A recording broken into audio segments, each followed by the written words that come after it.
What is poppin', YouTube? Back again with another video. Today we are doing my 3 late round upside running back that give you some production and potentially win your leagues in fantasy football for 2023. Yes, we are currently switched up our setup just a little bit. We're getting some improved equipment coming in the next few days. So we're making some changes slowly but surely. So I appreciate you guys all for tuning in today. Hit that like button, hit the subscribe button. Best free way to support the channel. Let's go.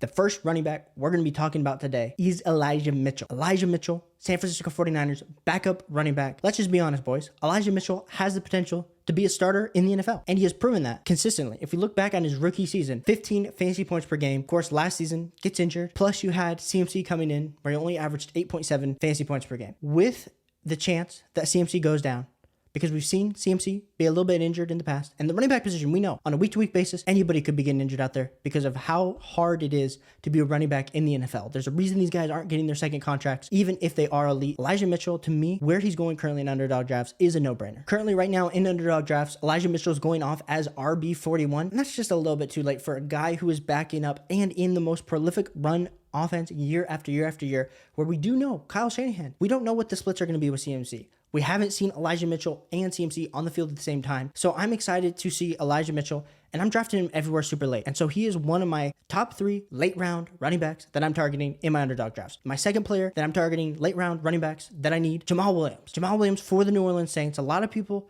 are saying, oh, Alvin Kamara hasn't been suspended yet, Caleb. You know, they drafted Kendre Miller. What did Jamaal Williams do last season? He put up 17 total touchdowns. And I know he was very much touchdown dependent, but he was getting about a touchdown a game. 13.3 fantasy points per game, put him as the RB18. Now, if we look at what is going to be happening this season, Derek Carr comes into play. We're expecting the offense just to be that much better for the New Orleans Saints. Yes, would we have loved for him to stay on the Lions where he was just eating DeAndre Swift's lunch? Yes, we would have. And since we don't know what's happening to Alvin Kamara, we're talking maybe 6-game suspension, 8-game suspension. Maybe he doesn't play at all this season. It's a little bit weird that we don't know. And Alvin Kamara, to me, still is kind of a value in underdog leagues because if he is playing, that is super great. But we have seen before the New Orleans Saints with Alvin Kamara, with Mark Ingram. We've seen a committee running back where Alvin Kamara still thrives and the other running back is able to thrive. And so I think Jamaal Williams will definitely be able to thrive in this New Orleans Saints offense, especially when you're able to get him RB42. Like we said, these guys are all in the RB40s. And I absolutely love the chance at taking Jamaal Williams when you're getting him as your RB3, your RB4, high upside shot to produce, get a touchdown,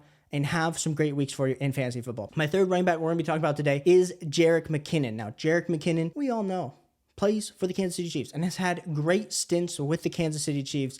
But last season, Isaiah Pacheco kind of stole the job towards this back half, second and half of the season. But still, even in 2022, 11.5 fantasy points per game for our boy, Jerick McKinnon. We've seen him put up solid fantasy point outings when he is able to get the touches. And for me, as much as I do love Isaiah Pacheco, we have seen how quick the Kansas City Chiefs are just to give the ball to the hot running back that is producing. And I think for me, Jerick McKinnon could be the guy. Now, I know there's rumors, there's a whole bunch of free agents out there. So if all of a sudden the Kansas City Chiefs bring in a free agent, of course, this take is going to be inaccurate. But for me, still, Jerick McKinnon is someone that I'm trying to target in all of my leagues, especially when you're able to get him off as RB42, currently going off on underdog drafts. Like I said, all these guys are in the RB40s. So we're taking these late round dart throws, hoping that it works out, especially when you're drafting wide receiver, tight end, quarterback, wide receiver. And then you're getting to round 6 where you finally start addressing those running backs. But when you're able to get the running back 40s and you're still feeling pretty confident that these guys are going to be able to produce at least at some point this season, I'm feeling great about it. So hit that like button, hit that subscribe button. Best free way to support the channel. We'll be putting out a ton more content, higher quality content as we continue to get into this fantasy football offseason. Super excited for more news to come out. Hit that like button, hit that subscribe button. Best free way to support the channel. I'll catch you guys on the next one. Peace.